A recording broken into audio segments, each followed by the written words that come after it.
আসসালামু আলাইকুম রহমতুল্লাহি ওয়া বারাকাতুহু। প্রিয় শিক্ষার্থী বন্ধুরা, আজকে আমাদের দাওয়াত তৃতীয় ক্লাসটি অনুষ্ঠিত হবে ইনশাল্লাহ। তো আমাদের এই ক্লাসে কোনো ধরনের প্রবলেম হচ্ছে কিনা, আপনাদের কাছে সাউন্ড কোয়ালিটি ঠিক আছে কিনা বা ভিডিও কোয়ালিটিতে কোনো প্রবলেম হচ্ছে কিনা কমেন্টের মাধ্যমে আমাদেরকে জানান। আমরা কিছুক্ষণ অপেক্ষা করি আপনাদের জন্য। সবকিছু ঠিকঠাক থাকলে আমরা ক্লাসটি এখন শুরু করতে যাচ্ছি ইনশাল্লাহ।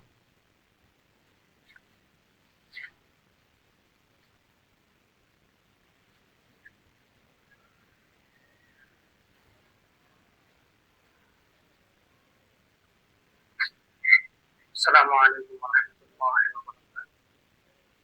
প্রিয় শিক্ষার্থী বন্ধুরা, আজকে আমাদের দাওয়াত তৃতীয় ক্লাসটি অনুষ্ঠিত হবে ইনশাল্লাহ। তো আমাদের এই ক্লাসে এখান থেকে মনে হচ্ছে সাউন্ড কোয়ালিটি এবং ভিডিও কোয়ালিটি আলহামদুলিল্লাহ ঠিকঠাক আছে। তারপরে যদি কোনো অসুবিধা মনে হয় আপনাদের কাছে, তাহলে আমাদের কমেন্টে জানাতে পারেন। আমরা ইনশাল্লাহ এটা চেক করব।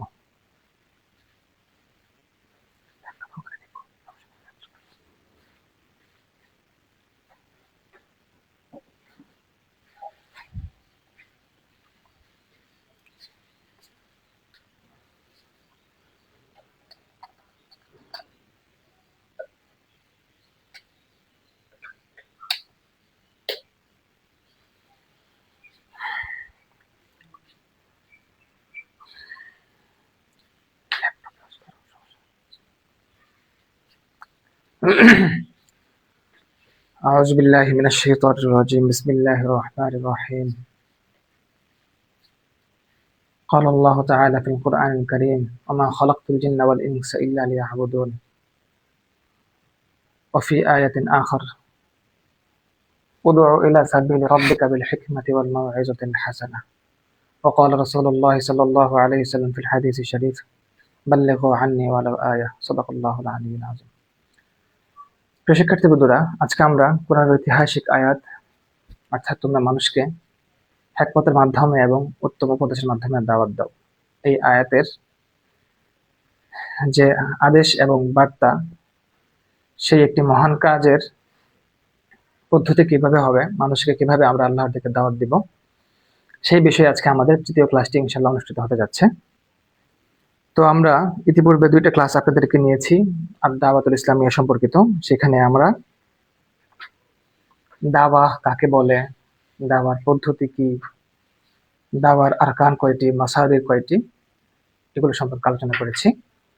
এবং আমরা দ্বিতীয় ক্লাসে একজন দায়ীর কি গুণাবলী হতে হবে, একজন দায়ীর কোন বিষয়ে জ্ঞান থাকতে হবে, শরীয়তের জ্ঞান থাকতে হবে, উত্তম আখলাক থাকতে হবে, কি কি আখলাক থাকতে হবে, কি কি তাকে ত্যাগ করতে হবে, তারপরে কিভাবে দাওয়াত প্রচার প্রসার করবে, এগুলো বিষয়ে আমরা আলোচনা করেছি। তো আমরা যেহেতু ইতিপূর্বে দুইটি ক্লাসে মোটামুটি বেসিক বিষয়গুলো আলোচনা করে ফেলেছি, যে দাওয়ার রুকন, মাসাদিরুদ দাওয়া, দায়ের গুণাবলী, এবং দ্বিতীয় ক্লাসে আমরা একজন দায়ী ব্যক্তি কোন তথ্য থেকে কোন তথ্যের আলোকে দাওয়াত দিবে, কোন কোন বিষয় তার জ্ঞান রাখবে, এবং যাকে দাওয়াত দিবে তাকে প্রথমে কোন বিষয়ে দাওয়াত দিবে, তাকে প্রথমে তাওহীদের দাওয়াত দিবে, তাকে শরীয়তের দাওয়াত দিবে, তাকে উত্তম আখলাকের দাওয়াত দিবে, এবং যে দাওয়াত দিবেন তাকেও এই সমস্ত আখলাকের অধিকারী হতে হবে, তাই না? তারপরে আজকের ক্লাসে আমরা শিখব কোন কোন মাধ্যমে বর্তমান যুগে মানুষের কাছে আমরা দাওয়াত দিতে পারবো। তো এখানে একটা গুরুত্বপূর্ণ কথা বলে রাখি, দাওয়া ক্লাসটা হচ্ছে এমন ক্লাস, বা দাওয়া সাবজেক্টটা হচ্ছে এরকম সাবজেক্ট যেটা আমরা আলিমে খুব একটা পড়ে আসিনি, এটা আমাদের জন্য নতুন। যেহেতু কুষ্টিয়া বিশ্ববিদ্যালয়ে ইসলামিক স্টাডিজ একটা যে সাবজেক্ট, এই সাবজেক্টের সাথে আলাদা আলাদা কিছু পার্ট আছে, যেমন আদ-দাওয়া, ইসলামিক স্টাডিজ, কোরআন এবং ইসলামিক স্টাডিজ, আল হাদিস এবং ইসলামিক স্টাডিজ, অর্থাৎ সবগুলো ইসলামিক স্টাডিজ, কিন্তু সেখানে বিশেষভাবে একটা সাবজেক্টের নাম উল্লেখ থাকে। যেহেতু আদ-দাওয়া এন্ড ইসলামিক স্টাডিজ, দাওয়া শব্দটা এর সাথে সংযুক্ত আছে, তো এই বিষয়ে আমাদেরকে কিছু বেশি ধারণা রাখতে হবে। তো দাওয়া ক্লাসটা যেহেতু আমাদের জন্য নতুন বা আপনাদের জন্য নতুন, দাওয়া সম্পর্কিত বিষয়গুলো নতুন, এর জন্য এখানে খুব একদম গভীর থেকে প্রশ্ন আসে বিষয়টা এমন না। আপনারা বিগত সালের প্রশ্ন অ্যানালাইসিস করলে দেখতে পারবেন। এখানে নবী রাসূলদের দাওয়াতি পদ্ধতি, বিশেষভাবে মুহাম্মদ সাল্লাল্লাহু আলাইহি সাল্লামের মক্কা জীবনে উনি কিভাবে দাওয়াত দিয়েছেন, কোত্থেকে দাওয়াত শুরু করেছেন, কোন আয়াতের প্রেক্ষাপটে ওনার দাওয়াতের কাজ শুরু হয়েছে, তারপরে আমরা দেখতে পাই কাকে প্রথমে দাওয়াত দিয়েছেন, দাওয়াতের প্রতিবন্ধকতাগুলো কি কি ছিল, এবং মোটামুটি হিজরতের আগ পর্যন্ত বিষয়গুলো এখানে বেশি হাইলাইট করা হয়। আর এমনি অন্যান্য নবী রাসূলদের দাওয়াতের ক্ষেত্রে নূহ আলাইহিস সালাম, ইব্রাহিম আলাইহিস সালাম, হুদ আলাইহিস সালাম এবং ইব্রাহিম আলাইহিস সালাম সহ উল্লেখযোগ্য যারা নবী ছিলেন তাদের দাওয়াতের বিষয় বেসিক আলোচনাগুলো করা হয়। আর এছাড়া দাওয়া সম্পর্কিত কিছু বর্তমান প্রেক্ষাপটে উল্লেখযোগ্য দায়ীকে ঊনবিংশ শতাব্দীতে এগুলো বিষয়ে একটা মোটামুটি আলোচনা হয়। যেহেতু আমরা আমাদের যে কোনো একটা বই ফলো করতে হয়, আমাদের শিটগুলো তো আপনারা অবশ্যই ফলো করবেন, কিন্তু যেহেতু একটা বই ফলো করলে বেশি ভালো হয়, তাহলে আপনারা যে কোনো একটা বই কিনে নেবেন। আর আমাদের যে শিটগুলো দেওয়া হচ্ছে সেগুলো আলহামদুলিল্লাহ পড়লেই মনে হয় যে ভালো একটা নাম্বার পাওয়ার আশা করা যায়।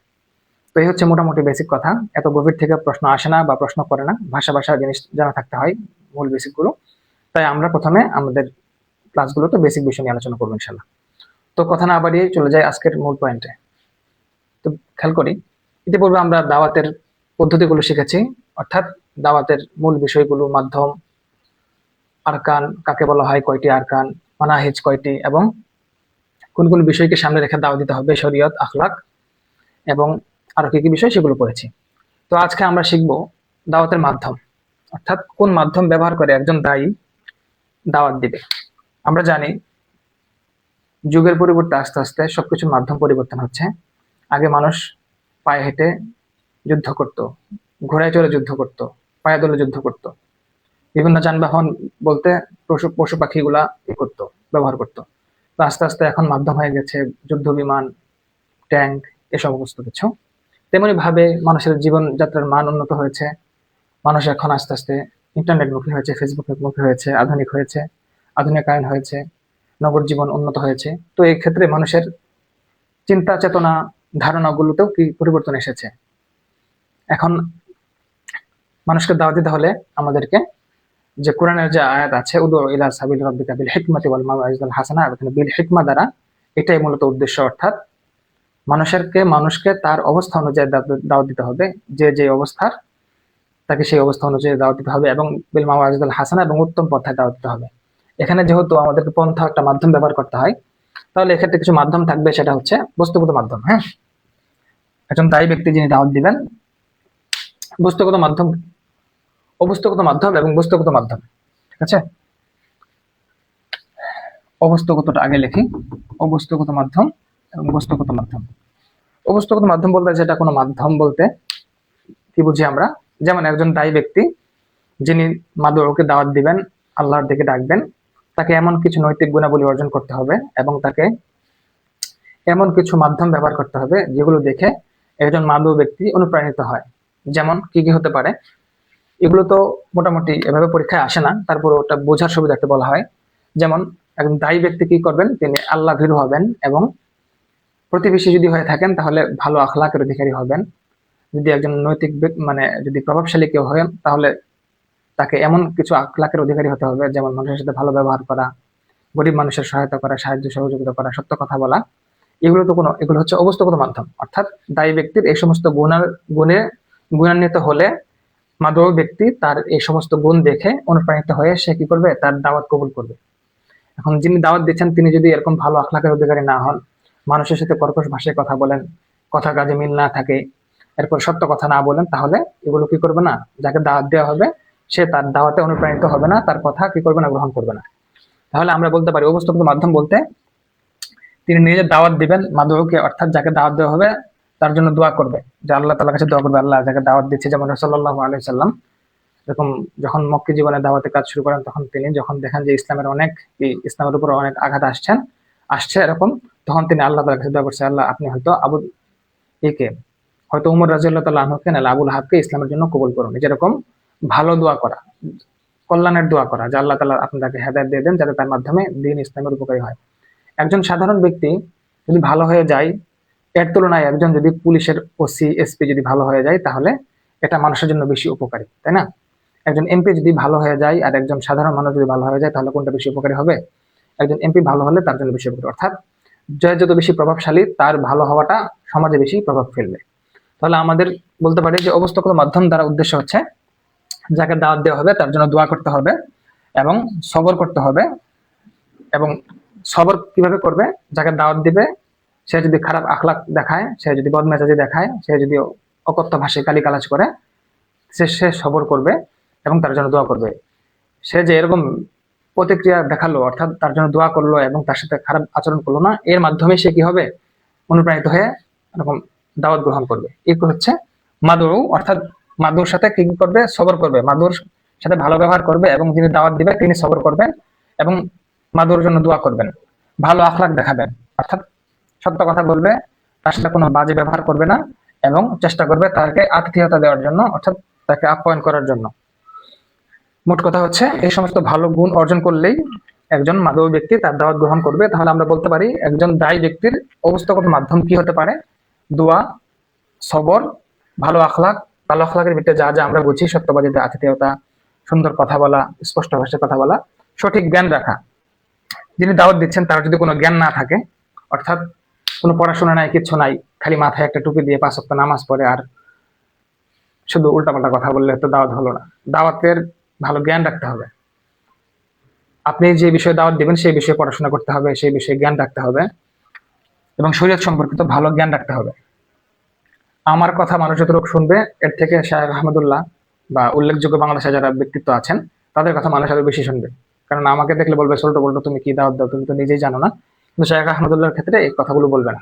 সেক্ষেত্রে যিনি দাওয়াত দিবেন তাকে সঠিক জ্ঞান রাখতে হবে এবং শরীয়ত সম্পর্কে ভালো জ্ঞান রাখতে হবে। তাহলে আমরা বলতে পারি অবস্থাগত মাধ্যম দ্বারা কি উদ্দেশ্য, একজন দায়ী ব্যক্তির কি কি গুণ থাকলে একজন ব্যক্তি তার এই গুণ দেখে অনুপ্রাণিত হয়ে তার দাওয়াত কবুল করবে, সেটাই হচ্ছে বস্তুগত বা অবস্থাগত মাধ্যম।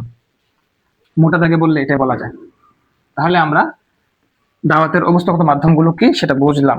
পরীক্ষা এইভাবে আসতে পারে যে দাওয়াতের বস্তুগত মাধ্যম, অবস্থাগত মাধ্যম কোনটি। তাহলে আমরা একটা শেষ করলাম। এখন বস্তুগত মাধ্যম কি হতে পারে।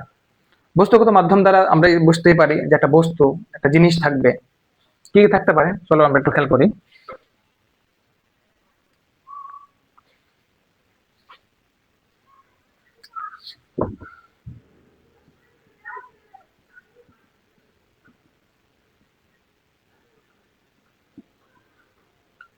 বস্তুগত মাধ্যম কি হতে পারে,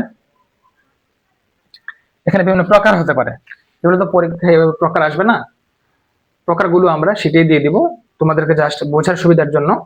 আমরা বস্তুগত মাধ্যম কি কি হতে পারে বর্তমান প্রেক্ষাপট অনুযায়ী সেগুলো সংক্ষিপ্তভাবে লিখে দিচ্ছি। যেমন শিক্ষাদান, অর্থাৎ একজন মানুষকে ডেকে তাকে কোরআন হাদিস সম্পর্কে বোঝানো, তাকে শিক্ষা দেওয়া। এটা আনুষ্ঠানিক হতে পারে, অনানুষ্ঠানিক হতে পারে। আনুষ্ঠানিক বলতে মাদ্রাসা, মক্তব, খানকা। আর অনানুষ্ঠানিক বলতে যেমন একজন ব্যক্তি আমাকে রিক্সায় করে বাসায় পৌঁছে দিল, আমি যখন নামলাম রিক্সা থেকে তাকে বললাম যে ভাই টাকাটা নিন, 5 টাকা বাড়তি নিন, রোজার দিন আপনি কষ্ট করে চালিয়েছেন রিক্সা এবং আপনি 5 ওয়াক্ত নামাজটা জামাতের সাথে পড়বেন এবং চেষ্টা করবেন রোজা রাখার জন্য এবং যত সম্ভব নামাজগুলো জামাতের সাথে আদায় করার জন্য। এই যে এটাই হচ্ছে অনানুষ্ঠানিক মাধ্যম, অর্থাৎ শিক্ষাদান করা। এটা বিভিন্ন ভাবে হতে পারে, মাদ্রাসা হতে পারে, এখন মক্তব হতে পারে, খানকা হতে পারে, তাই না?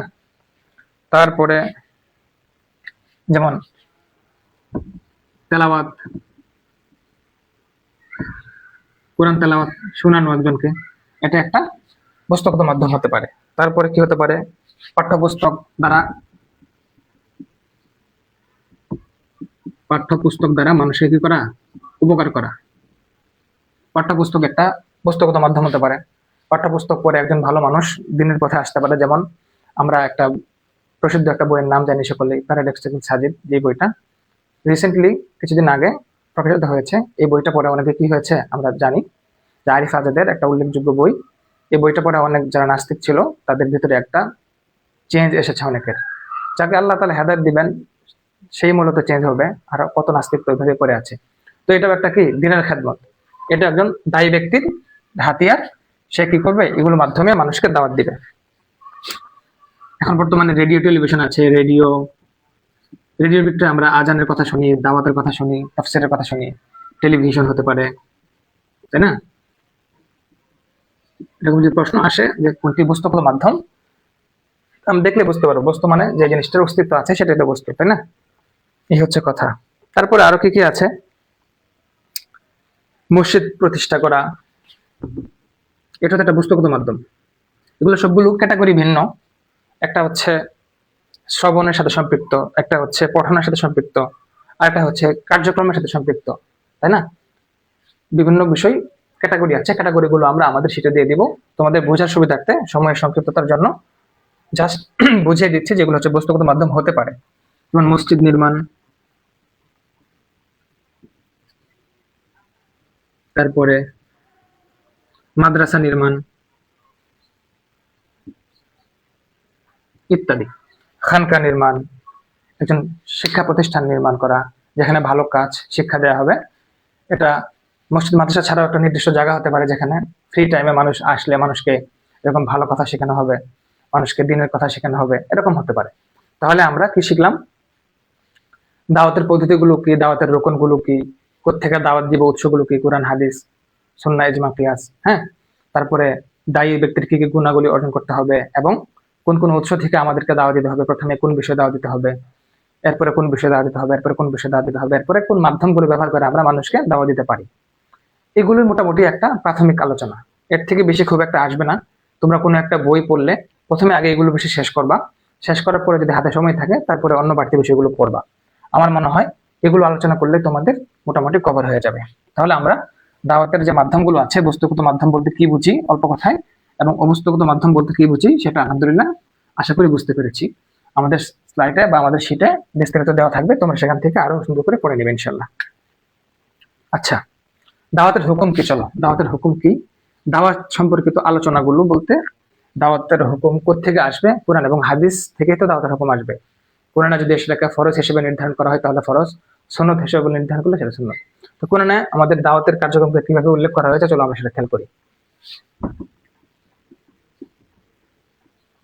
দাওয়াতের হুকুম, দাওয়াতের হুকুম হচ্ছে ফরজে কিফায়া। এক কথায় বলতে গেলে ফরজে কিফায়া। পৃথিবীতে যদি দাওয়াতি কার্যক্রম পরিচালনা না থাকে তাহলে একসময় পৃথিবীর সকল মানুষ কাফের হয়ে যাবে, তাই না? ফরজে আইন কোন বিষয়টাকে বলা হয়? প্রত্যেকের জন্য ফরজ করতেই হবে। কিন্তু দাওয়াতি কার্যক্রম যদি আমরা সকলে কিন্তু করি না, শতকরা 80% নিজের নিজের মতো করে নামাজ পড়ি, আমল করি, আর কিছু মানুষ যারা আছে আল্লাহ তাআলার পছন্দের মানুষ, যারা নিজের শুধু ফিকির করে না উম্মতেরও ফিকির করে, তারা এই কাজটা বেশি করে। আমরা টুকটাক হয়তোবা করি, তাই এটা কি ফরজে আইন না। ফরজে আইন বলতে কোন বিষয়কে বলা হয়? একদম যেমন 5 ওয়াক্ত নামাজ ফরজে আইন, রমজানের রোজা ফরজে আইন, এগুলো ফরজে আইন। আর ফরজে কিফায়া হচ্ছে কেউ যদি একজন আদায় করে ফেলে বা কেউ একজন যদি আদায় করতে থাকে তাহলে সকলের উপরে থেকে সেই দায়িত্ব কি হয়? মওকুফ হয় সাময়িকভাবে। আর কেউ যদি আদায় না করে তাহলে সকলেই গুনাহগার হবে। কোন একটা অঞ্চলে এরকম তোমরা ঘটনা শুনেছ যে আযাব এসেছে, আসমানি আযাব, করে বলছে আল্লাহ এখানে দেখেন ভালো মানুষ আছে, আমরা এখানে আযাবটা ওনাকে বাঁচাই দেই। আল্লাহ তাআলা বলছে যে না, তার উপরে দাওয়াত কর্তব্য ছিল সে নিজে বাঁচা এবং তার পরিবার পরিজনকে বাঁচানো। কু আনফুসাকুম ওয়া আহলিকুম নার, আল্লাহ তাআলা এরকম রাসূল সাল্লাল্লাহু আলাইহি সাল্লামকে এভাবে নির্দেশ দিয়েছেন, কু আনফুসাকুম ওয়া আহলিকুম নার, হে আল্লাহ রাসূল আপনি নিজে বাঁচুন এবং পরিবার পরিজনকে কি করুন? জাহান্নাম থেকে বাঁচান। তো এরকম উদ্দেশ্য হচ্ছে যে নিজে বাঁচা এবং সকলকে বাঁচানো। এগুলো এই ধরনের আদেশগুলো ফরজে কিফায়া হয়। দাওয়াতের হুকুম তাহলে কি হবে? ফরজে কিফায়া।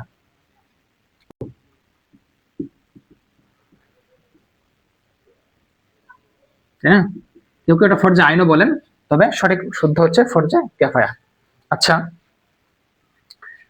বিগত বছরগুলোতে আমরা দেখেছি কোরআনের বিভিন্ন আয়াত দিয়ে বলে এটা কোন সূরা বা এই আয়াতটা কিসের সাথে সম্পৃক্ত, কিসের সাথে রিলেটেড, তাই না? তো আমরা এখন দাওয়াতের কিছু আয়াত আলোচনা করব যে আয়াতগুলোর কোন সূরায় আছে কোরআনের, এবং এগুলো দেখলে যদি আমরা চিনতে পারি যে এগুলো হচ্ছে দাওয়া এর সাথে রিলেটেড আয়াত, যাতে আমাদের পরীক্ষায় আসলে আমরা বলতে পারি এটা অমুক সূরায় এবং দাওয়াতের সাথে রিলেটেড এই আয়াতগুলো। ঠিক আছে,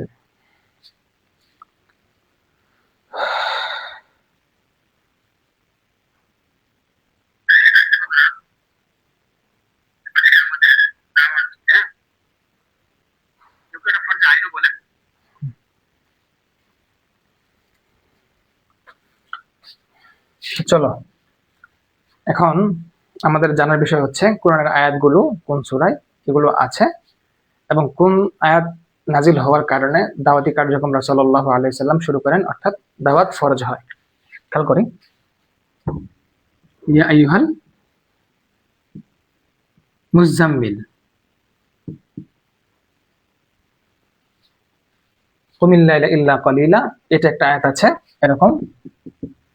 এখানে রাসূলুল্লাহ সাল্লাল্লাহু আলাইহি সাল্লামের জন্য নফল নামাজ কি হয়? ফরজ হয়। আমাদের যেমন নফল নামাজ অর্থাৎ রাতের নামাজ, আমরা যে উঠে রাতে নামাজ আদায় করি, সেগুলো কিন্তু, অর্থাৎ তাহাজ্জুদের নামাজ কিন্তু আমাদের জন্য সুন্নত বা নফল, কিন্তু রাসূলুল্লাহ সাল্লাল্লাহু আলাইহি ওয়াসাল্লামের জন্য এটা ফরজ ছিলেন এক সময় পর্যন্ত, পরবর্তীতে হয়তো বা হুকুম পরিবর্তন হয়েছে। তো এরকম এই সূরার পরবর্তী একটা সূরা আছে, সেটা হচ্ছে সূরা মুদ্দাসসির। সেই মুদ্দাসসিরের প্রথম যে আয়াতটা, ইয়া আইয়ুহাল মুদ্দাসসির কুম ফাআনজির, ওইখান থেকে মূলত এরকম শুরু হয়, দাওয়াতি কার্যক্রম ফরজ হওয়া বা কার্যক্রম পরিচালনা করা শুরু হয়। ইয়া আইয়ুহাল মুদ্দাসসির,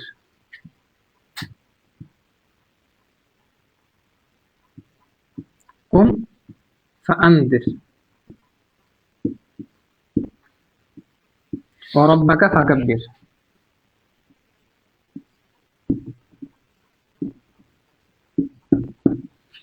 এখান থেকে মূলত দাওয়াতি কার্যক্রম রাসূলুল্লাহ সাল্লাল্লাহু আলাইহি ওয়াসাল্লামের উপর ফরজ এবং আবশ্যক হিসেবে সূচনা হয়।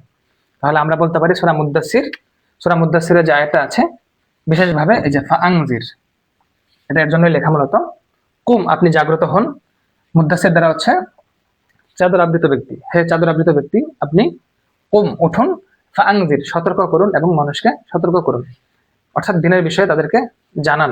ওয়ারাব্বাকা ফাকাব্বির, এবং আপনার প্রতিপালকের স্রষ্টার কি করুন, তাকবীর দিন, অর্থাৎ প্রশংসা বর্ণনা করুন। তাহলে আমরা বলতে পারি এই আয়াতের মাধ্যমে রাসূলুল্লাহ সাল্লাল্লাহু আলাইহি ওয়াসাল্লামের উপর দাওয়াতি কাজ সূচনা হয় এবং ফরজ হিসেবে নাজিল হয়। তাহলে এটা কোন সূরা? সূরা মুদ্দাসসির, সূরা মুদ্দাসসির, সূরা মুদ্দাসসির। হ্যাঁ, আয়াত নাম্বার 1 থেকে 3।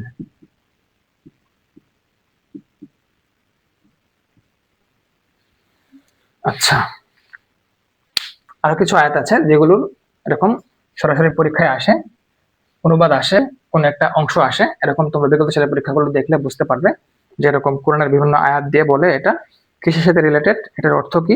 চলো আমরা সেগুলো একটু একটু জেনে নিই। আয়াতের প্রেক্ষাপট তোমরা জানো হয়তোবা, তাও বলে দিচ্ছি। ফাতরাত ওয়াহি নামে একটা কথা আছে। রাসূলুল্লাহ সাল্লাল্লাহু আলাইহি ওয়াসাল্লামের নিকট দীর্ঘ সময় ওহী আসেনি। হ্যাঁ, সূরা আলাকের প্রথম 5 আয়াত অবতীর্ণ হওয়ার পর কিছুদিন সময় ওহী বন্ধ ছিল, সেটাকে ফাতরাত ওয়াহি বলা হয়। সেই ফাতরাত ওয়াহির পর দীর্ঘ সময় পরে আবার এই আয়াতটি নাযিল হয় যে আপনি ভয় পান না, আপনি উঠেন, উঠে মানুষকে এরকম কি করুন, আল্লাহর দিকে আহ্বান করুন। এটা প্রেক্ষাপট হচ্ছে ফাতরাত ওয়াহির পরে প্রথম অবতীর্ণ যে অংশটা, এটা হচ্ছে সূরা মুদ্দাসসিরের 1 থেকে 3 নম্বর আয়াত পর্যন্ত।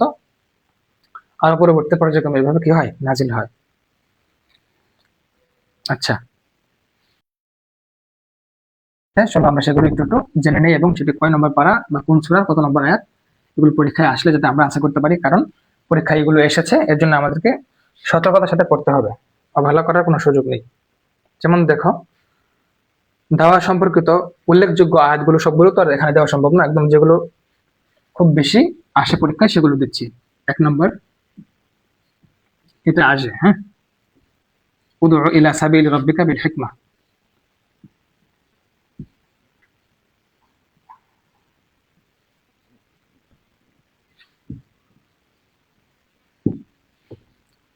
হিকমাতি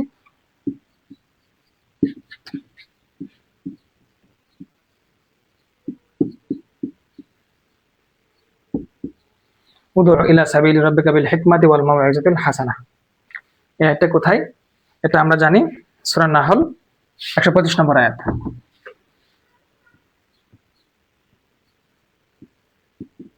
সূরা নাহল, হ্যাঁ, মৌমাছির সূরা, 125 নম্বর আয়াত। পরীক্ষায় আসতে পারে, তাই সচেতনতার সাথে আমরা পড়বো। উদউ ইলা সাবিলি রাব্বিক, আপনি আপনার রবের রাস্তার প্রতি মানুষকে আহ্বান করুন, বিল হিকমা, হিকমত দ্বারা, ওয়াল মাউইজাতুল হাসানা, এবং উত্তম উপদেশ দ্বারা। বিল হিকমাতি ওয়াল মাউইজাতুল হাসানা দ্বারা কি কি উদ্দেশ্য, সেটাও কিন্তু পরীক্ষায় বিগত সালে এসেছে, তাই না? তাহলে আমাদেরকে এই বিষয়ে সচেতন হতে হবে। আমরা পরবর্তী অংশে বিল হিকমা এবং ওয়াল মাউইজাতুল হাসানা দ্বারা কি কি উদ্দেশ্য সেটা একটু সংক্ষিপ্তভাবে আলোচনা করব। আগে আমরা আয়াতগুলো শেষ করি। আরেকটা আয়াত আসতে পারে, সেটা কি, হে আইয়ুহার রাসূল বাল্লিগ মা উনজিলা ইলাইকা, ইয়া আইয়ুহার রাসূল, হে আইয়ুহার রাসূল বাল্লিগ অর্থাৎ আপনি প্রচার করুন, মা উনজিলা ইলাইক আপনার নিকট যা কি করা হয়েছে, প্রেরণ করা হয়েছে। ইয়া আইয়ুর রাসূল, হে আল্লাহর রাসূল বা হে রাসূল, বাল্লিগ মানে আপনি প্রচার করুন, মা উনজিলা ইলাইক যা আপনার নিকট অবতীর্ণ করা হয়েছে মির রাব্বিক আপনার রবের পক্ষ থেকে। ওয়া ইল্লাম তাফআল ফামা বাল্লাগতা রিসালাতা, এটা আরো আছে। এটা কয় নম্বর সূরা? সূরা আল মাইদা। এগুলোতে সরাসরি দাওয়াতের কথা উল্লেখ আছে, তাই এগুলো আমাদের আয়াতটা এবং সূরার নামটা জানতে হবে। ৬৭ নম্বর আয়াত। এরকম ৪টা-৫টা সূরাই আছে, খুব বেশি জানা দরকার নেই। এরকম ৪টা-৫টা আয়াত আছে যেগুলো আমাদের জানলে পরীক্ষায় যদি আসে তাহলে আমরা আনসার যাতে করতে পারি। তাহলে ইয়া আইয়ুহার রাসূলু বাল্লিগ মা উনজিলা ইলাইকা মির রাব্বিক ওয়া ইল্লাম তাফআল ফামা বাল্লাগতা রিসালাতা, এটার অর্থ সহ আমরা সেটা দিয়ে দেব ইনশাআল্লাহ। তোমাদের গুরুত্ব বোঝানোর জন্য এখানে জাস্ট লিখতেছি যাতে তোমরা এটা গুরুত্বের সাথে পড়ো যে কোরআনের আয়াতগুলো এরকম কোন সূরা থেকে বা কত নম্বর আয়াত সেটাও কি পরীক্ষায় বিগত সালে এসেছে, তাই এটা গুরুত্ব বোঝানোর জন্য এখানে লিখে দিচ্ছি। আর একটা আয়াত আসে ওয়াল তাকুম মিনকুম, হ্যাঁ, ওয়াল তাকুম মিনকুম উম্মাতুন ইয়াদউনা ইলাল খাইর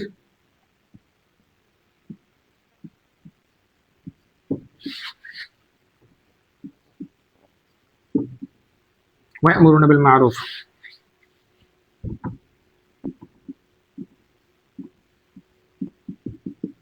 হ্যাঁ, তোমাদের ভিতর থেকে কেন একটি উম্মত অর্থাৎ একটি গ্রুপ কেন মানুষকে আল্লাহ তাআলার দিকে আহ্বান করে না এবং নেক কাজের আদেশ করে না, ঠিক আছে? অর্থাৎ যেন আদেশ করে, তোমাদের মধ্যে থেকে একটি গ্রুপ যেন, ব্যক্তি দল, ব্যক্তি জামাত যেন মানুষকে কি করে, আল্লাহ তাআলার দিকে আহ্বান করে এবং নেক কাজের আদেশ করে। এই আয়াতটা তোমরা দেখে নিবে, কারণ এগুলো পরীক্ষায় আসে। এটা হচ্ছে সূরা আলে ইমরান,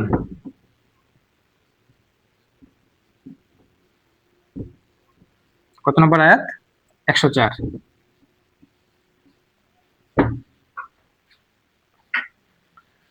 তাহলে আমাদেরকে খেয়াল করতে হবে যেটা, সেটা হচ্ছে কোরআনের বিভিন্ন আয়াতগুলো, কোরআনের বিভিন্ন আয়াতগুলো আমাদের এভাবে কি আছে, পরীক্ষায় এভাবে আসে। তাহলে আমরা কি করব? তাহলে আমাদেরকে খেয়াল করতে হবে কি কি আয়াতগুলো আসে, এই আয়াতগুলো আমাদেরকে ভালোভাবে আত্মস্থ করতে হবে, মুখস্থ করতে হবে, তা না হলে আমরা পরীক্ষায় আসতে পারবো না। তাহলে আর কিছু আয়াত আছে যেগুলো আমরা ইনশাআল্লাহ তোমাদেরকে পরবর্তীতে বলে দিব, বা আমাদের সেটা থাকবে, তোমরা সেগুলো দেখে নিও ইনশাআল্লাহ। হ্যাঁ, আচ্ছা। আর কিছু আয়াতের সাথে আর কিছু হাদিস আছে, যেমন বাল্লিগু আন্নি ওয়ালাউ আয়া, তারপরে আছে মান রাআ মিনকুম মুনকারান ফালিয়ুগাইয়িরহু বিয়াদিহি ফা ইল্লাম ইয়াস্তাতি ফা বিলিসানিহি ফা ইল্লাম ইয়াস্তাতি ফা বিকলবিহি ওয়া যালিকা আযহাবুল ঈমান। আর অনেকগুলো আছে, তবে এগুলো বিশেষ ফেমাস, এগুলো বিশেষ বিশেষ আছে। তো আমরা এগুলো ভালোভাবে অর্থ মুখস্থ করব এবং একটু তাফসীর জানার চেষ্টা করব। মানে সংক্ষিপ্ত আয়াতটা জাস্ট অর্থ এবং তাফসীর সেটা আমরা কি করব, জানার চেষ্টা করব, যাতে পরীক্ষায় আসলে আমরা কি না করি, একদম না আটকে না যাই, যাতে আমরা আনসার করতে পারি। আচ্ছা, দাওয়াতের হুকুম তো গেল একটু আগে, ফরজে কাফায়া। তারপরে আমরা এখন যেটা করতে হবে সেটা হচ্ছে উদু ইলা সাবিলি রাব্বিকা বিল হিকমাতি ওয়াল মাউইজাতিল হাসানা, যে আয়াতটা আছে, এই আয়াতের ভিতরে একটা আছে যে এখান থেকে প্রশ্ন আসছে যে বিল হিকমা দ্বারা কি কি উদ্দেশ্য হতে পারে, ওয়াল মাউইজাতুল হাসানা দ্বারা কি কি উদ্দেশ্য হতে পারে। চলো আমরা একটু সংক্ষিপ্ত আকারে সেটা দেখে নিই। বিল হিকমা দ্বারা কি উদ্দেশ্য হতে পারে?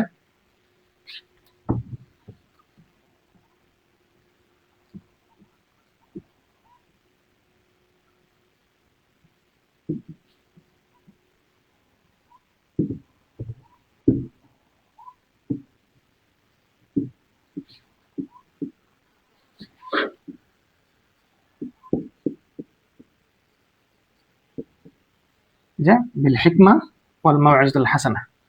চলো হিকমা এবং মাউইজা হাসানা দ্বারা কি কি উদ্দেশ্য সেটা আমরা একটু সংক্ষিপ্তভাবে জেনে নিই। বিল হিকমা ওয়াল মাউইজাতুল হাসানা, এটা দুটো পার্ট। হ্যাঁ, হিকমা দ্বারা কি এবং মাউইজা হাসানা দ্বারা কি, চলো একটু আমরা জেনে নিই।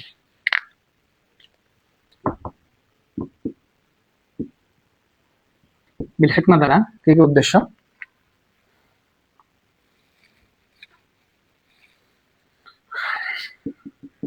বিল হিকমাতি ওয়াল মাউইজাতুল হাসানা।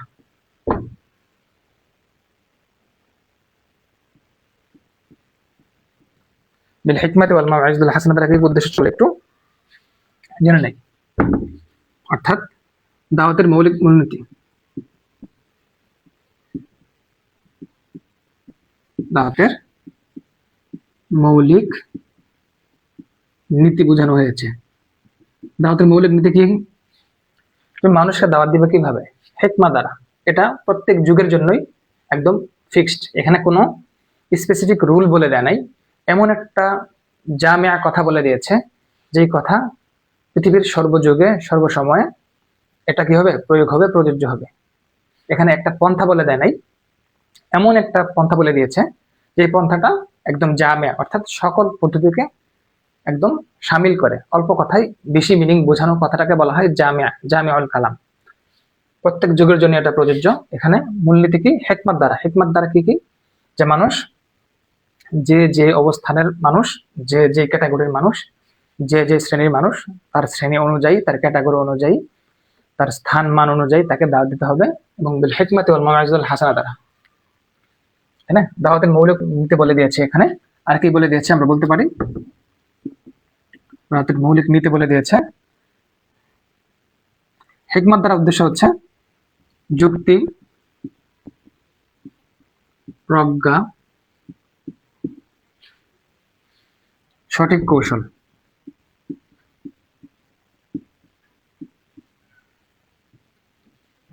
হিকমত দ্বারা, হ্যাঁ, দুটা পার্টি এরকমই, অর্থাৎ কাছাকাছি, হিকমত দ্বারা এবং মাউইজাতুল দ্বারা হাসানা। শাব্দিক অর্থ করলে তো হিকমত মানে প্রজ্ঞা, আর মাউইজাতুল হাসানা দ্বারা হলো উত্তম উপদেশ। সবগুলো সমন্বয়ে এরকম অর্থ হবে। আরেকটা কি হতে পারে?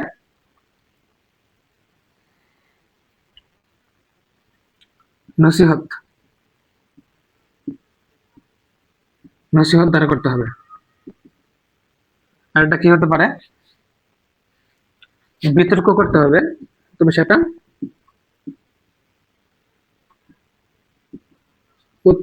উত্তম পন্থায়।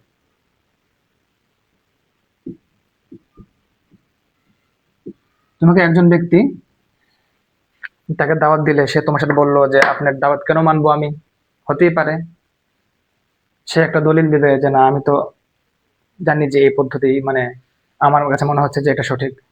তুমি একজন বেধর্মী ব্যক্তি, অর্থাৎ যাকে ইহুদি খ্রিস্টান, তাকে দাওয়াত দিলে সেই ইহুদি খ্রিস্টান সে বলবে যে ঈসা আলাইহিসসালাম আল্লাহ তাআলার পুত্র বা সন্তান, মুসা আলাইহিসসালাম আল্লাহ তাআলার প্রেরিত নবী, মুহাম্মদ সাল্লাল্লাহু আলাইহি নবী, বুঝলাম, আমরা ওনাকে কেন মানবো আর ওনাদেরকে কেন মানবো না? তখন আমাদেরকে বলতে হবে যে আসমানি কিতাব যেগুলো ওনাদের উপর ছিল সেগুলো বিকৃত হয়ে গেছে, অর্থাৎ সেগুলো বিকৃত সাধন হয়েছে, এবং তার উম্মতের লোকেরা সেটা কি করেছে? বিকৃত করেছে। আর কোরআন এজন্য মানতে হবে কারণ মুহাম্মদ সাল্লাল্লাহু আলাইহি সাল্লামকে সর্বশেষ নবী হিসেবে প্রেরণ করা হয়েছে, যেটা তোমাদের বাইবেল এবং তাওরাতেও আছে। তাই তোমরা মুহাম্মদ সাল্লাল্লাহু আলাইহি সাল্লামকে মানবে, এবং আগে তোমরা যে ধর্মের অনুসারী বলে নিজেদেরকে দাবি করছো সেটা মানা যাবে না, কারণ সেটা বিকৃত হয়ে গেছে, এবং সেই নবী এখন আর আমাদের নেই, সেই নবী এখন বর্তমানে নেই।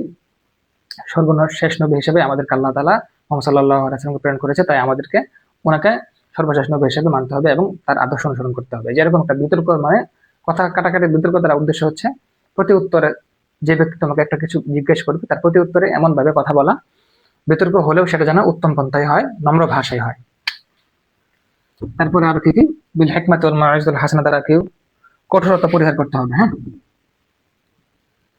কঠোরতা পরিহার করতে হবে। তারপর আর কি হতে পারে? এগুলোই সর্বযুগের জন্য এটা আদর্শ, সর্বযুগের জন্য এই আয়াতটি একটি মাপকাঠি বা আদর্শ। যুগে যুগে আরো 1000 বছর পরেও এই আয়াতটি আমাদের অনুসরণ করে এই পদ্ধতিতে কি করতে হবে? মানুষকে দাওয়াত দিতে হবে। এর তাফসীরটা আরো সুন্দর করে বা আরো বিস্তারিত ভাবে আমরা আমাদের শীটে তৈরি করেছি, তোমাদেরকে জাস্ট মূল কথাগুলো বুঝিয়ে দিলাম, বোঝানোর চেষ্টা করলাম। আর পাশাপাশি আমাদের শীটে যেগুলো আছে তোমরা সেগুলো কি করবে? পড়ে নেবে। তাহলে আমরা বলতে পারি উদু ইলা সাবিলি রাব্বিকা বিল হিকমাতি ওয়াল মাউইজাতিল হাসানা দ্বারা কি কি বিষয় ইনভলভ হবে? দাওয়াতের মৌলিক নীতি দ্বারা কি যুক্তি, প্রজ্ঞা, সঠিক কৌশল অবলম্বন করতে হবে, নসিহতের মাধ্যমে দাওয়াত দিতে হবে, বিতর্ক করলেও সেটা উত্তম পন্থাই হতে হবে, এবং কঠোরতা অবলম্বন করা যাবে না, নরমের সাথে, ভদ্রতার সাথে একদম শান্ত ভাষায় মানুষকে দাওয়াত দিতে হবে, উচ্চবাচ্য করা যাবে না। পুরো সর্বযুগের জন্য এই একটি আদর্শ মাপকাঠি, যে মানুষকে দাওয়াত দেওয়ার ক্ষেত্রে আমাদের কোন পন্থা অবলম্বন করতে হবে, এই একটি সর্বযুগের জন্য একটি মাপকাঠি। তো আশা করি তোমরা বুঝতে পেরেছ। তারপরে প্রতি বছর আমরা খেয়াল করি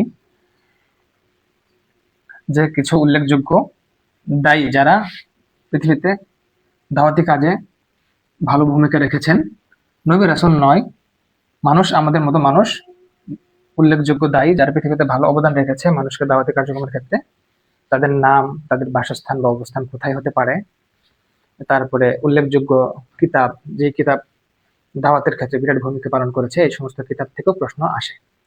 তাহলে আমরা আজকে কিছু তাদের নাম জানবো এবং কিছু কিতাবের নাম জানবো। চলো। হাসান আল বান্না কয়েকজন বিখ্যাত দায়ী, হ্যাঁ, কয়েকজন বিখ্যাত দায়ী।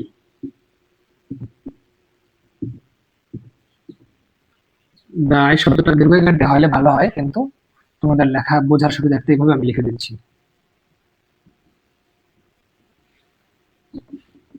যেমন সৈয়দ কুতুব রহমতুল্লাহ আলাই, হাসান আল বান্না,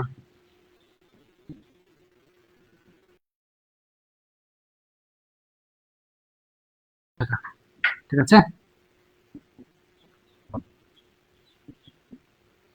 তারপরে আছেন সৈয়দ কুতুব রহমাল্লাহ,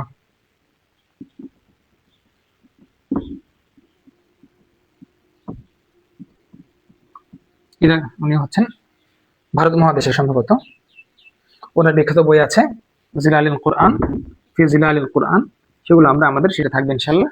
তোমাদের জাস্ট নামগুলো বোঝার সুবিধার্থে বা একদম প্রধান প্রধান ব্যক্তি কারা তাদের নাম লিখে দিচ্ছি। আহমদ দিদাত, আহমদ দিদাত, ওনার বাড়ি দক্ষিণ আফ্রিকাতে, হ্যাঁ। উনি কিন্তু ডক্টর জাকির নায়েকের উস্তাদ। ডক্টর জাকির নায়েক বর্তমান যুগে যে একজন আধুনিক দায়ী, উনি কার থেকে অনুপ্রাণিত হয়েছে এটা আমরা যদি ওনার ইতিহাস যাচাই করি বা উনি, তাহলে বুঝতে পারি আহমদ দিদাত নামে ব্যক্তি আছেন দক্ষিণ আফ্রিকার। ওনার লেখালেখিতে এবং ওনার প্রভাবে উনি প্রভাবান্বিত হয়ে এরকম এই কাজে মূলত মনোযোগ দিয়েছেন। উনি কিন্তু একজন ডাক্তার, এমবিবিএস ডাক্তার, কিন্তু একজন দায়ী হিসেবে বর্তমানে উনি অধিক বেশি পরিচিত।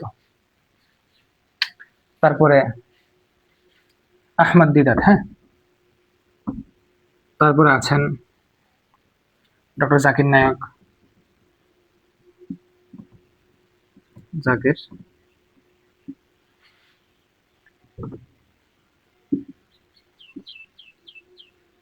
তারপরে আছেন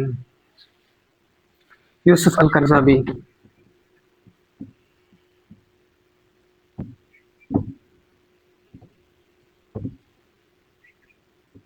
ইউসুফ আল কারজাবি, এরা হচ্ছেন উল্লেখযোগ্য দায়ী।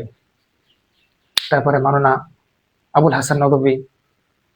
তারপরে আছেন পাকিস্তান, আপনার কি ভারত উপমহাদেশে আরো উল্লেখযোগ্য দায়ী আছেন ডক্টর কালিম সিদ্দিকী। ওনাদের নাম আমাদের স্মরণ রাখতে হবে, যাতে পরীক্ষায় ওনাদের নাম আসলে আমরা বলতে পারি যে উনি কোন দেশের অধিবাসী, বা ওনার সম্পর্কে মোটামুটি ছোটখাটো একটা ডাটা জানতে হবে, কোন দেশের অধিবাসী, বা উনি দায়ী কে, বা উনি দায়ী কিনা, ওনার বিষয়ে একটু হালকা ইনফরমেশন জানলেই আমরা পরীক্ষা আসলে ইনশাল্লাহ পারবো। তাহলে কয়েকজন বিখ্যাত দায়ীদের ভিতরে যাদের নাম বললাম সেগুলো হচ্ছে প্রথম সারির, আর বাকি যারা আছেন আরো অনেকে দায়ী আছেন, কিন্তু সবাই তো প্রসিদ্ধ না। কত আল্লাহ তাআলার বান্দা গোপনে নীরবে তো ভালো কাজ করে যাচ্ছে, সেগুলো আমরা আর প্রয়োজনে জানি। ওনারা যেহেতু প্রসিদ্ধ, সেই হিসেবে আমরা ওনাদের নামটা জানলাম। তারপরে পরীক্ষায় আসে দাওয়া সম্পর্কিত কিছু কিতাব আছে, কিছু কিতাবের নাম আছে, বিখ্যাত দায়ী, কয়েকজন বিখ্যাত দায়ী। এখন কিছু আমরা বিখ্যাত গ্রন্থের নাম পড়ি। কয়েকটি বিখ্যাত গ্রন্থ, এগুলোর লেখককে, লেখকের জন্মস্থান কোথায়, এগুলো পরীক্ষায় আসতে পারে। তো আমরা চেষ্টা করব বইগুলো যেগুলো নাম দিয়ে দিচ্ছি সেগুলো সম্পর্কে তোমরা একটু যাচাই বাছাই করা এবং মনে রাখা, যাতে পরীক্ষা আসলে আমরা আনসার করতে পারি। যেমন আল মাদখলু ফি ফি ইলমি দাওয়া, এখান থেকে লিখি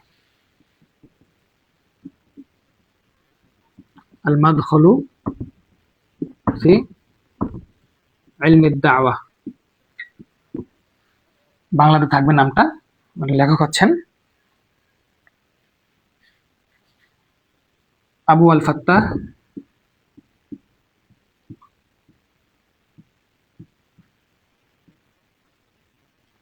ফাত্তাহ আল বায়ানুনি।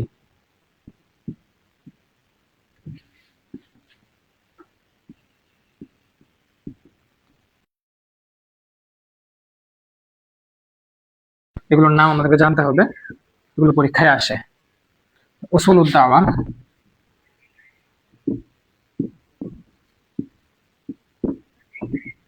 দাওয়া, তারপর একটা কিতাব আছে আল আমরু বিল মারুফ ওয়ান নাহয়ু আনিল মুনকার।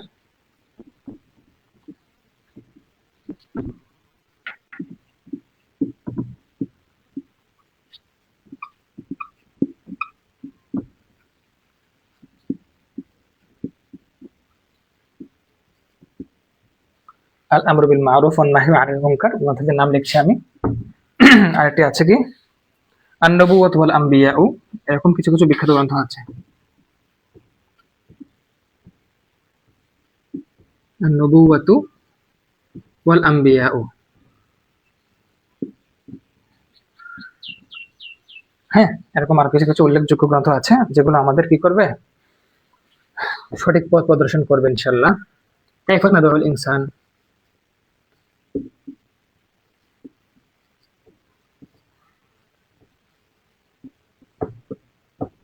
কাইফা নাদউল ইনসান, এরকম অনেকগুলো উল্লেখযোগ্য বই আছে যেগুলোর নাম আমাদের কি করতে হবে, জানতে হবে।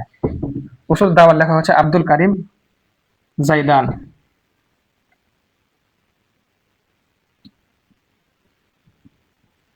আব্দুল করিম জাইদান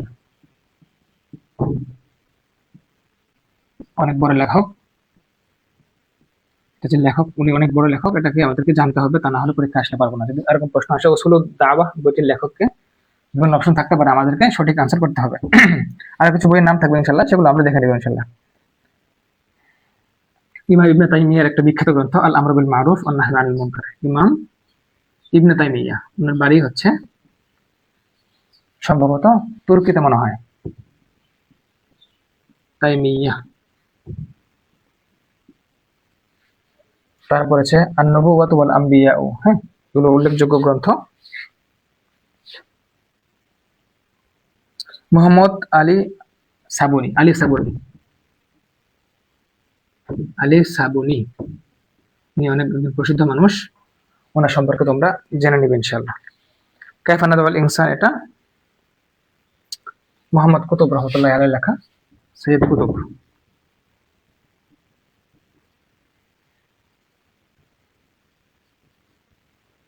এই হচ্ছে মোটামুটি প্রসিদ্ধ কিতাবগুলো এবং তার লেখক।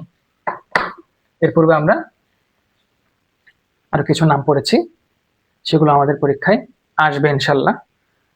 আর আমাদের প্রিপারেশন নিয়ে রাখতে হবে, যদি আসে তাহলে আমরা যাতে আনসার করতে পারি। আচ্ছা, তাহলে আমরা আজকে কি পড়লাম? আজকে পড়লাম দাওয়াতের যে মাধ্যম, কোন মাধ্যমে দাওয়াত দিতে হবে, অবস্তুগত মাধ্যম কিছু, বস্তুগত মাধ্যম, সেগুলো বিষয়ে টুকটাক পড়াশোনা করলাম।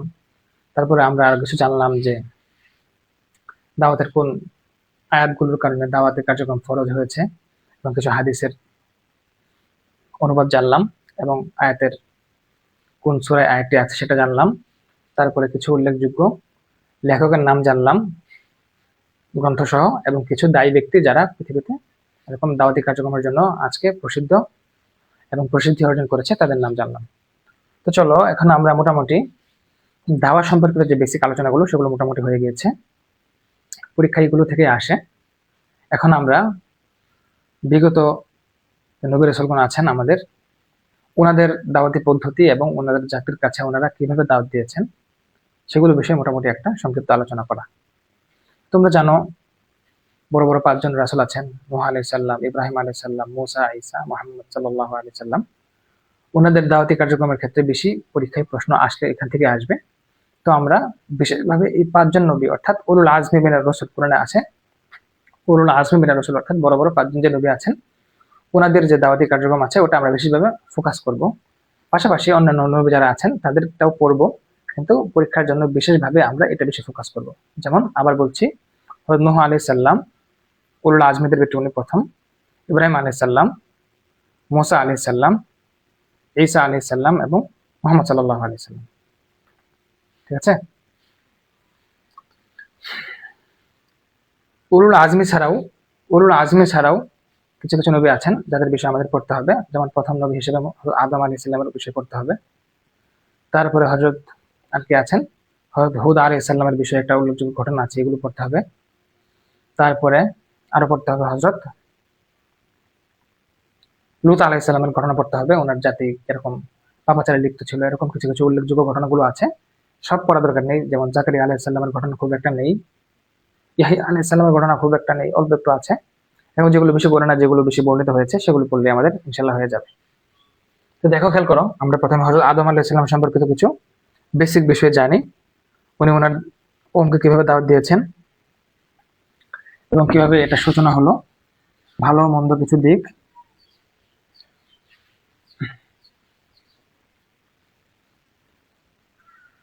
তাহলে আজকের কি শিরোনাম হবে? হযরত আদম আলাইহিস সালামের দাওয়াতি কাজ।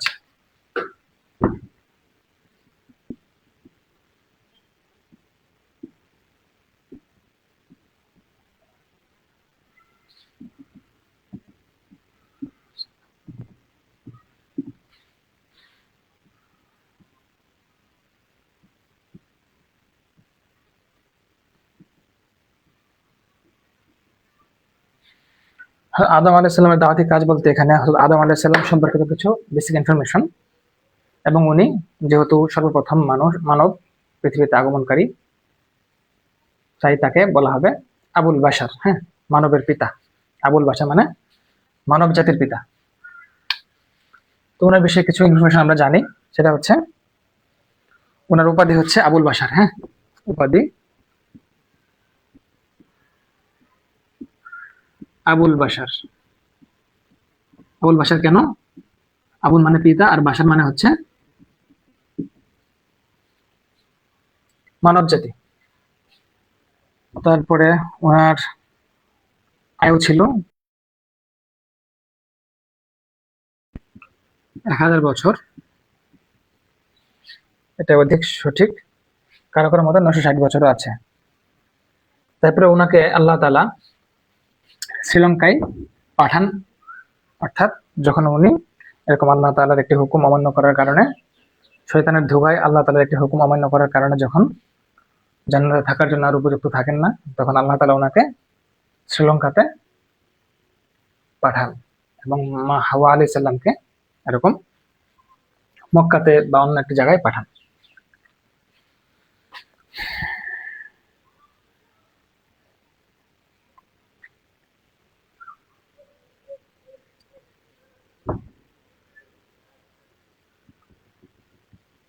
পৃথিবীতে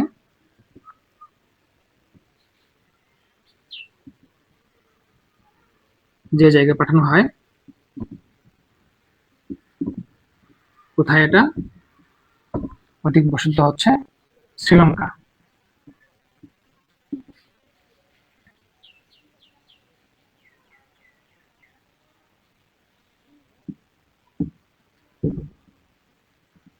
শ্রীলঙ্কা কিছু কিছু বর্ণনার মতে এটা সাফা মারওয়া যে আছে মক্কায়, সেখানে উল্লেখ আছে। তবে এটা বেশি প্রসিদ্ধ এবং এটা একটা ঐতিহাসিক স্থান, অনেক মানুষ এখানে ভ্রমণের জন্য যায়। এবং ওনাকে 10টি সহিফা দেওয়া হয়। কয়টি সহিফা? 10টি সহিফা। অর্থাৎ সাল্লাল্লাহু আলাইহি সাল্লামকে যেভাবে একটি কোরআন দিয়েছে 30 পারার, ধীরে ধীরে যেটা অবতীর্ণ হয়েছে, আদম আলাইহিস সালামকে এরকম, সেটা কোরআন নাম না, সেটার নাম ছিল সহিফা, অর্থাৎ ছোট কিতাব। 10টি খণ্ডে ছিল হয়তো বা 10টি পার্ট ছিল, বা 10টি কি ছিল সেটা আল্লাহ তাআলা ভালো জানেন, আমরা তো আর এসব দেখিনি। 10টি সহিফা যেটা বলা হবে, অর্থাৎ সেটা অনুসরণ করতে বলা হয়েছে, যে আপনি এটা অনুসরণ করে মানুষকে কি করবেন? দাওয়াত দিবেন। দাওয়াতি কার্যক্রম কেন করতে হয়েছে? কারণ আমরা সকলে জানি আদম আলাইহিস সালামের যে সন্তান ছিল আল্লাহ তাআলার অবাধ্য সন্তান কাবিল, হাবিল কাবিল। কাবিল সে কি করে? হাবিলকে হত্যা করে। হত্যা করার পরে এই লাশ নিয়ে কি করবে, কিভাবে দাফন কাফন করবে, সেটার দেখানোর জন্য আল্লাহ তাআলা কি করেন, আসমান থেকে একটা কাককে পাঠান। ওই কাক আরেকটা তার কাককে বা তার সাথী কাককে হত্যা করে কিভাবে দাফন করে, অর্থাৎ মাথা দিয়ে বালুতে বা মাটিতে ঠুকরিয়ে ঠুকরিয়ে গর্ত করে এইভাবে দাফন করে। এই পদ্ধতিটা আল্লাহ তাআলা ওইটা আর কি দেখাই দিছে আর কি, যে এটা এইভাবে করতে হবে। আল্লাহ তাআলার হুকুম অমান্য করার কারণে সে যেহেতু তার ভাইকে হত্যা করে, হত্যা করার পরে সে এরকম আল্লাহ তাআলার অবাধ্য হয়ে যায়, সেখান থেকেই পাপাচারের সূচনা হয়। পৃথিবীতে এরকম অন্যায় বিচার আবার কি হয়, শুরু হয়। তাহলে কার মাধ্যমে পৃথিবীতে পাপাচার শুরু হয়? আমরা বলতে পারি আদম আলাইহিস সালামের একটি সন্তান, তার নাম হচ্ছে কাবিল। কাবিল কিভাবে মনে রাখবো? আমরা জানি কাতিল, কাতিলুন মানে হচ্ছে হত্যা করা বা কতল করা বা মানুষকে মেরে ফেলা। তার নামটা যেহেতু কাফ দিয়ে ক দিয়ে, তাহলে আমরা এটা এভাবে খেয়াল রাখতে পারি কাবিল কাতিল। তাহলে আমাদের মনে থাকবে। অনেক ক্ষেত্রে এরকম পেস লেগে যায় যে হাবিল না কাবিল। এর মনে রাখার টেকনিকটা হচ্ছে ক দিয়ে যেহেতু কতল অর্থাৎ হত্যা করা, তার নামটাও ক দিয়ে কাবিল, তাহলে কাতিল কাবিল, এটা মনে রাখবো। তারপরে 10টি সহিফা পাঠানো হয়। সহিফা 10টি। উনি মানুষকে আল্লাহ তাআলার দিকে আহ্বান করেছেন দীর্ঘ সময়, এবং ওনার যে সন্তান ছিল, ওনার সন্তানের মাধ্যমে পৃথিবীতে ভালো কাজের যেভাবে সূচনা হয়েছে তেমনি মন্দ কাজের সূচনা হয়েছে। তারপরে উনি নিজে কৃষি কাজ করতেন, কাপড় বুনে সেটা পরিধান করতেন, যেহেতু উনি প্রথম মানব ছিলেন। ওনার পেশা কি ছিল? আমরা বলতে পারি ওনার পেশা ছিল হচ্ছে কৃষিকাজ। উনি জমিন খনন করে চাষবাস করতেন, আল্লাহ তাআলার হুকুমে ফসল হতো। এই হচ্ছে কথা। আর ওনার বিষয়ে আমরা কি জানবো? উনি এমন একজন নবী যাকে আল্লাহ তাআলা সকল কিছুর নাম শিখিয়ে আসমান থেকে প্রেরণ করেছেন। আমরা জানি আল্লাহ তাআলা হযরত আদম আলাইহিস সালামকে সিজদা করতে বলেছিল সকল ফেরেশতাদেরকে, সকলে করেছে শুধু ইবলিস ব্যতীত। ইবলিস বলেছে সে মাটির তৈরি, আমি আগুনের তৈরি, আমি তার থেকে বেশি শ্রেষ্ঠ বা উত্তম, আমি তাকে কেন সিজদা করব? এটা আমরা জানি। এই কারণে ইবলিস অবাধ্য হয়েছে এবং আদম আলাইহিস সালাম একটি ভুলের কারণে পৃথিবীতে আবার আল্লাহ তাআলা পাঠিয়ে দিয়েছে। তো জান্নাতে থাকা অবস্থায় উনি কোন জান্নাতে ছিলেন? জান্নাতুল মাওয়াতে ছিলেন। এটা তোমরা সেটা পড়েছো অবশ্যই বা পড়বে।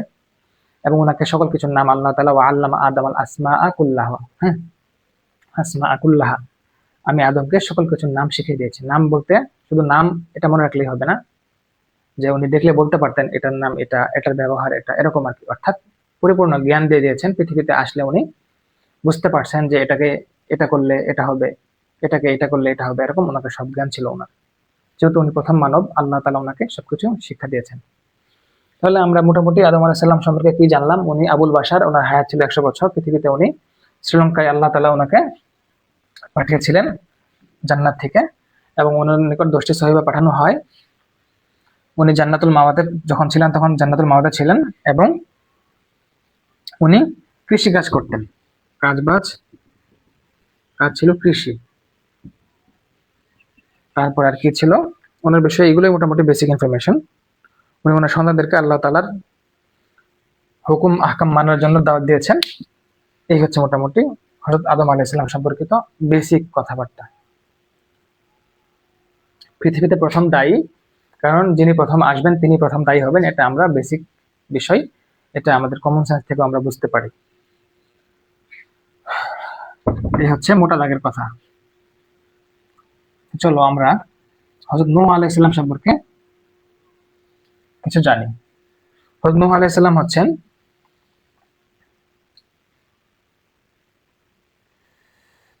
একজন বড় নবী। হ্যাঁ, আদম আলাইহিস সালাম হচ্ছে নবী, রাসূল নন। আর হযরত নূহ আলাইহিস সালাম হচ্ছে রাসূল, তাই না? নবী এবং রাসূল। যিনি রাসূল তিনি নবীও এবং রাসূল, আর যিনি নবী শুধু নবী, রাসূল নন। নবী রাসূলের একটা মোটামুটি পার্থক্য আছে, এটা আমরা দাখিল আলিমে পড়েছি, এটা এখানে আলোচ্য বিষয় নয়, তো সেদিকে যাব না। হযরত নূহ আলাইহিস সালাম হচ্ছেন আল্লাহ তাআলার প্রেরিত 5 জন বড় বড় রাসূলের একজন, উলুল আজম। হ্যাঁ, উলুল আজম, বাংলায় লিখলাম উলুল আজমের অন্তর্ভুক্ত।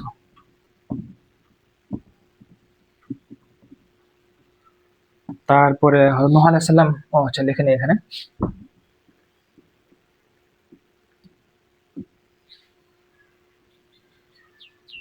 আচ্ছা আচ্ছা, নূহ আলাইহিস সালামের দাওয়াতি কাজ। দাওয়াতি কাজ বলতে এখানে শুধু দাওয়াতি কাজ বিশেষ সেরকম না, ওনার বিশেষ টুকটাক জানা, কিভাবে দাওয়াত দিয়েছেন, কয়জনকে দাওয়াত দিয়েছেন, এটা আর কি। উলুল আজমের অন্তর্ভুক্ত। ওনার নামের অর্থ, নূহ শব্দের অর্থ হল ক্রন্দনকারী। এটা পরে কিভাবে আসবে না, তারপরে তোমরা জেনে রাখবে। তারপরে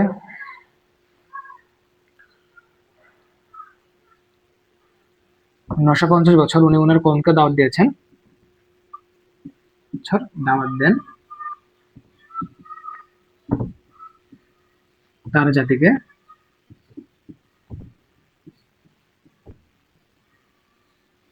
দীর্ঘ সময় সব থেকে বেশি দাওয়াতি কার্যক্রম কে করেন? হযরত নূহ আলাইহিস সালাম। হযরত নূহ আলাইহিস সালাম সব থেকে বেশি হায়াতও পেয়েছেন। কিছু কিছু বর্ণনার মতে উনি হায়াত পেয়েছেন 1400 বছর, কিছু কিছু বর্ণনার মতে 1050 বছর। যাই হোক, সেটা ঐতিহাসিকদের মত পার্থক্য, আমরা তো জানি না উনি কত বছর বেঁচেছেন, আল্লাহ তাআলা ভালো জানেন। তা উনি দাওয়াত দিয়ে কার্যক্রম করেছেন 950 বছর এবং ওনার হায়াত ছিল 1400 বছর, কিংবা কিছু কিছু বর্ণনার মতে 950 বছর। তারপরে আমরা বলতে পারি উনি প্রকাশ্যে এবং গোপনে, কিছু কিছু নবী রাসূল এরকম তাদের দাওয়াতি কার্যক্রমের ক্ষেত্রে আমরা কিছু ক্যাটাগরি ভাগ করতে পারি। যে হযরত নূহ আলাইহিস সালাম উনি এমন রাসূল ছিলেন, উনি গোপনেও যেভাবে দাওয়াত দিতেন, কারণ তার কওম বলতো তোমার সাথে যারা দাওয়াতি কার্যক্রম কবুল করেছে তারা হচ্ছে গরিব নিচু শ্রেণীর মানুষ, আমরা নিচু শ্রেণীর মানুষের সাথে কি করবো না, ওঠা বসা করবো না, তাই তোমার সাথে আমরা যেতে পারছি না। এই জন্য উনি কি করতেন, গোপনে যে বলতেন যে ওরা এত গরিব মানুষের চাই আছে আল্লাহ তাআলার বান্দা, তা আপনারা এরকম ওনাদের সাথে না চলেন, বা চলেন আপনারা গোপনে হলেও ইসলামটা কবুল করেন। এরকম উনি গোপনে দাওয়াত দিতেন, প্রকাশ্য তো দিতেনই, গোপনে দিতেন, দিনের বেলাও দিতেন, রাতের বেলাও দিতেন। অর্থাৎ সব থেকে বেশি কষ্ট মুহাম্মদ সাল্লাল্লাহু আলাইহি ওয়াসাল্লামের পরে এরকম বেশি দাওয়াতি কার্যক্রম বা সময় পেয়েছেন হযরত নূহ আলাইহিস সালাম। বয়সের দিক থেকে তো অবশ্যই বেশি, হযরত মুহাম্মদ সাল্লাল্লাহু আলাইহি ওয়াসাল্লামের জীবনী ছিল 63 বছর, আর উনি দাওয়াতি কার্যক্রম করেছেন 950 বছর। মানে দাওয়াতের পদ্ধতিটার কথা বলা হচ্ছে, অর্থাৎ দাওয়াতের ক্ষেত্রে উনি যে মানে পরিশ্রম বা চেষ্টা মুজাহাদা, সেটা বোঝানোর উদ্দেশ্য এখানে, যে উনি সকাল সন্ধ্যা গোপনে প্রকাশ্যে এরকম সবভাবে দাওয়াত দিতেন। এটা কোরআনে একটা উল্লেখ আছে যে ওনার দাওয়াতি কার্যক্রম এরকম ব্যাপক ছিল, ব্যাপক, প্রকাশ্যে গোপনে, প্রকাশ্যে গোপনে দাওয়াত দিতেন। এটা কোরআনে এভাবে আসছে, তাই এটা হাইলাইট করা উদ্দেশ্য। তারপর ওনার বিষয়ে আমরা জানতে পারি তার নৌকা ছিল, দৈর্ঘ্য ছিল, নৌকার দৈর্ঘ্য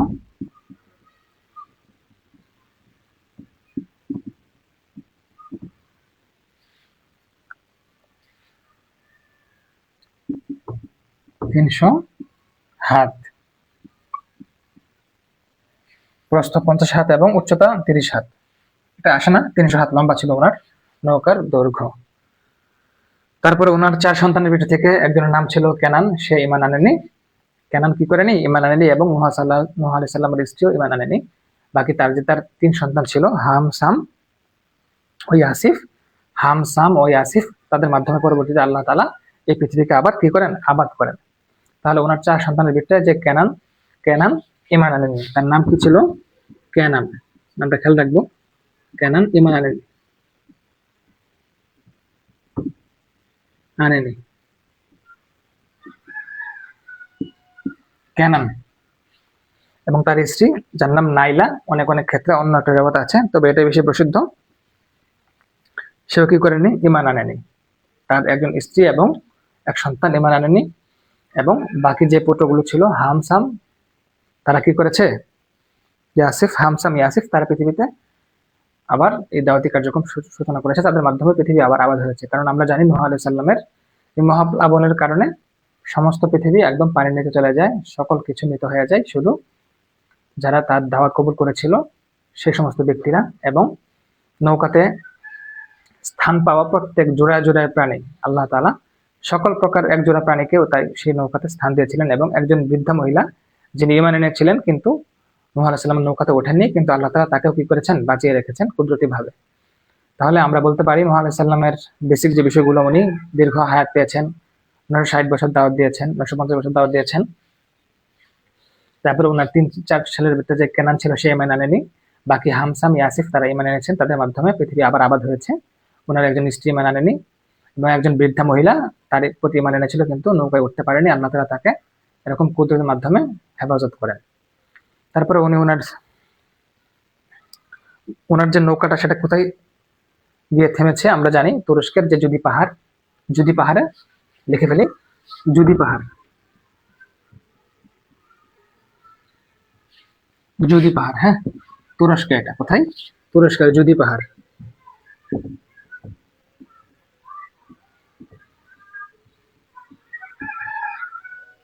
নৌকা গিয়ে থামে, নৌকা থামে, সেটা আরো সুন্দরভাবে থাকবে ইনশাল্লাহ। এটা তো আমাদের গুরুত্ব বোঝানোর জন্য মূল পয়েন্টগুলো আমরা লিখে দিলাম। তাহলে নূহ আলাইহিস সালাম সম্পর্কে আমরা মোটামুটি কি বিষয় জানলাম। উলুল আজমের অন্তর্ভুক্ত, 950 বছর উনি হায়াত পেয়েছেন, প্রকাশ্যে এবং গোপনে দাওয়াত দিতেন, এটা কোরআনে উল্লেখ আছে, এজন্য এটা উল্লেখ করা। নৌকার দৈর্ঘ্য ছিল 300 হাত। ওনার এক ছেলের নাম ছিল কেনান, যে কি করেন ঈমান আনেন, এবং একজন স্ত্রী নাইলা নাম, এটা মোটামুটি বেশি প্রসিদ্ধ। এবং জুদি পাহাড়ে ওরা নৌকা গিয়ে থামে এবং সেখান থেকে আবার পৃথিবী আবাদ শুরু হয়।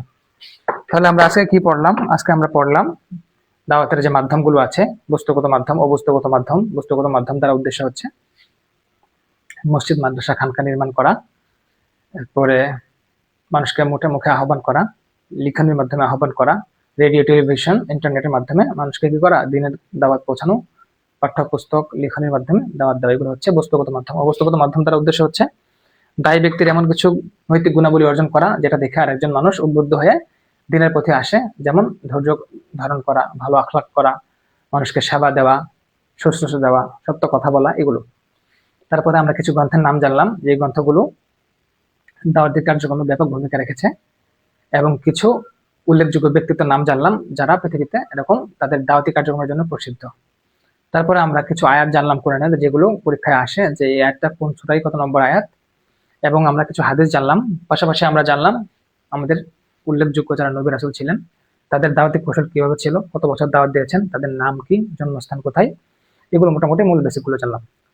তো প্রিয় শিক্ষার্থীরা, আজকের ক্লাসে আমাদের মোটামুটি এই পর্যন্তই। আমাদের আরেকটি দাওয়া ক্লাস আছে, সেই ক্লাসে আমরা আর আমাদের যে নবী রাসূলগণ ছিলেন, ইব্রাহিম আলাইহিস সালাম, মুহাম্মদ সাল্লাল্লাহু আলাইহি সাল্লাম, ওনাদের দাওয়াতি কৌশল এবং ওনাদের দাওয়াতের যে পরিধি এবং সে সম্পর্কে টুকটাক আলোচনা আমরা ইনশাআল্লাহ করে ফেলবো।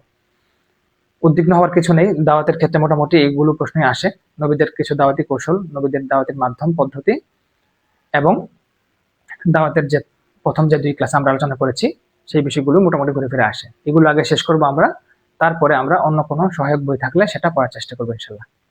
তো আজকে মোটামুটি এই পর্যন্তই। সকলকে রমজানের শুভেচ্ছা। সকলেই আমরা রমজানের পবিত্রতা রক্ষা করার চেষ্টা করবো ইনশাআল্লাহ।